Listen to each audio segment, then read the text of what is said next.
The Lord bless you, precious heart dwellers. Today is October the 19th, 2015.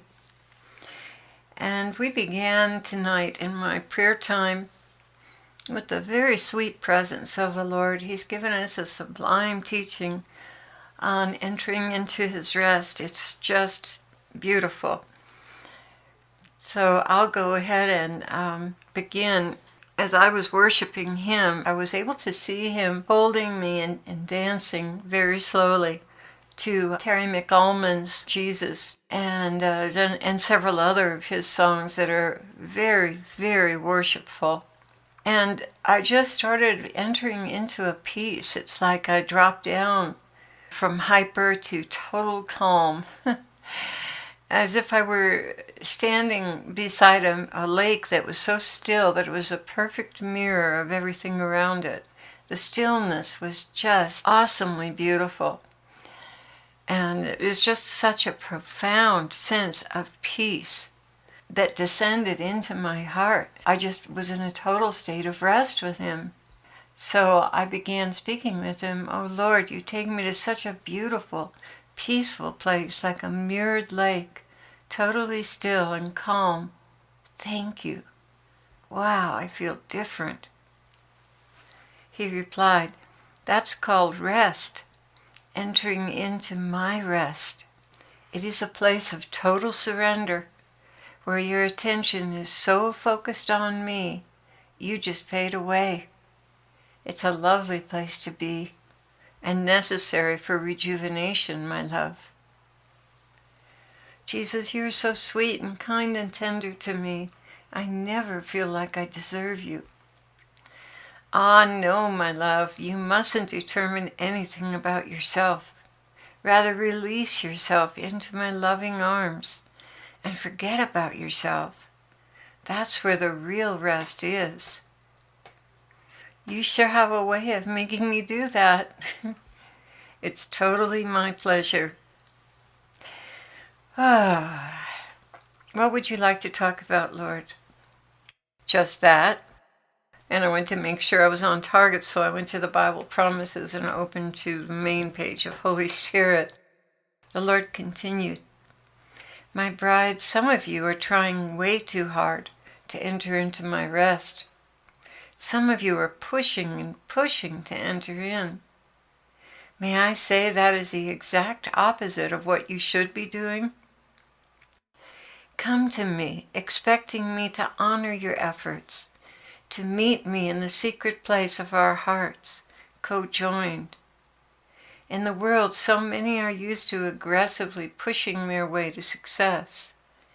In my spiritual world, it is rather a matter of surrender than attainment.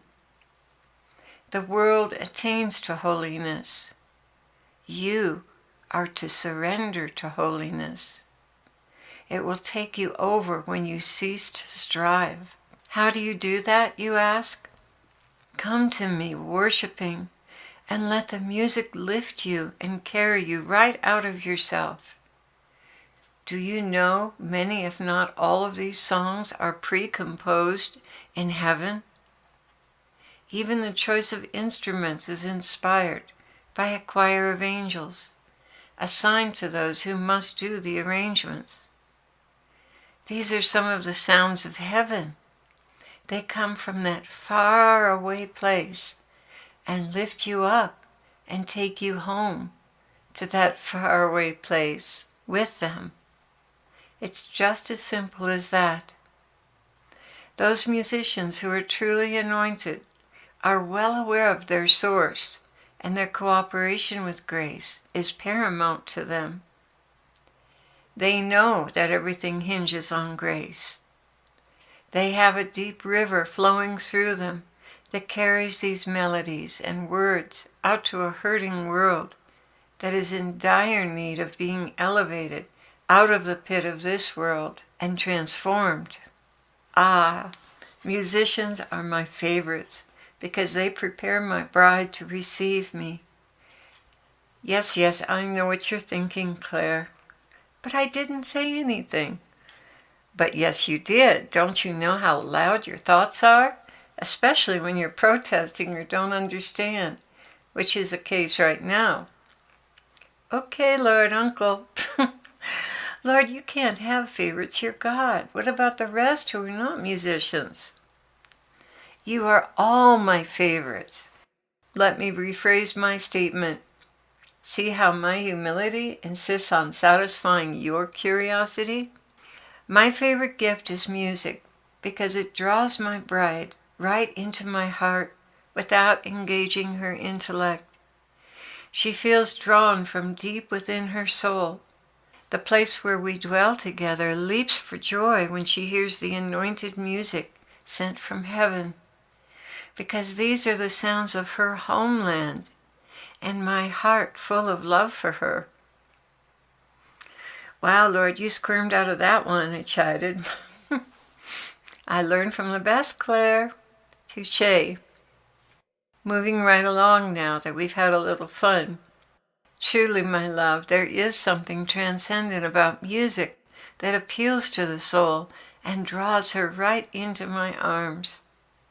Like the scene from The Mission where the priest plays the flute and causes all the hostile natives to draw near in curiosity.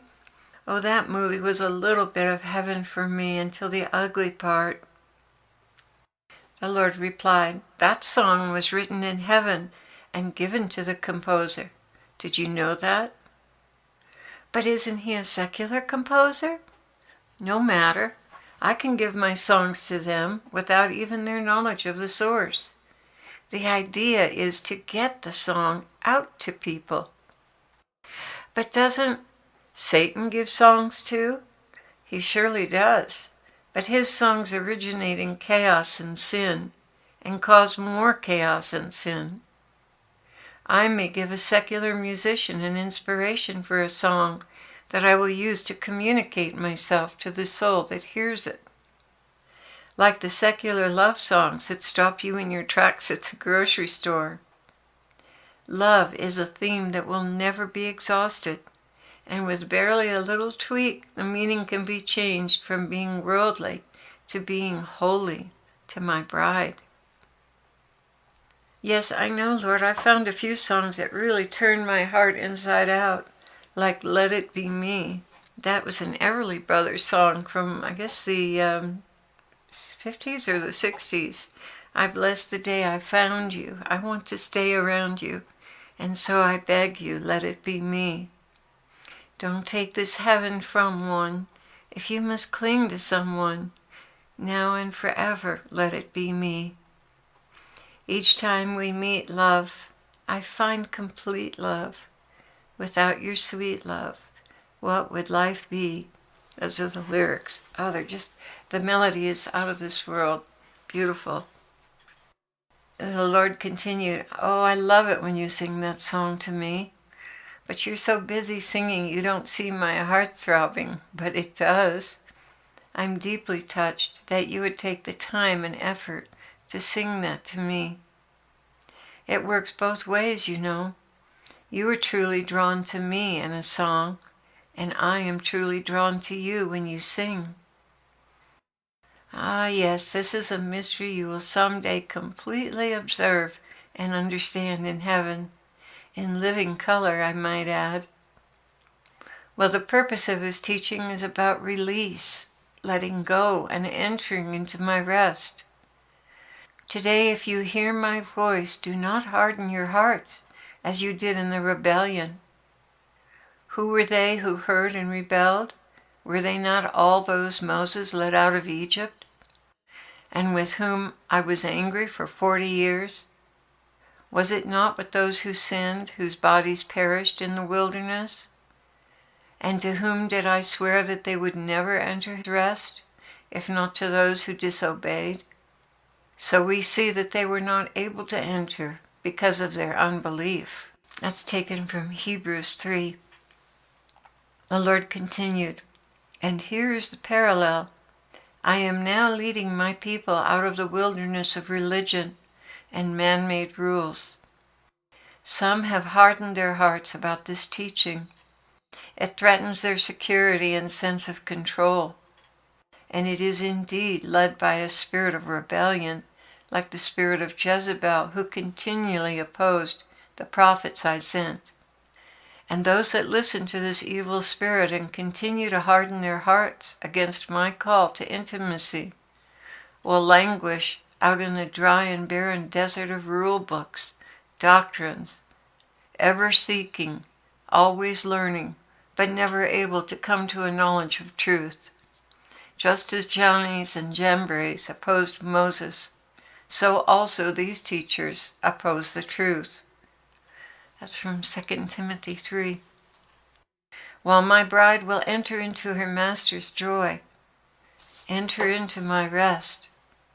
And why will she enter in? Because she believed. Without faith, it's impossible to please me. For he who comes to me must believe that I am, and that I am a rewarder of those that diligently seek me. Hebrews 11:6.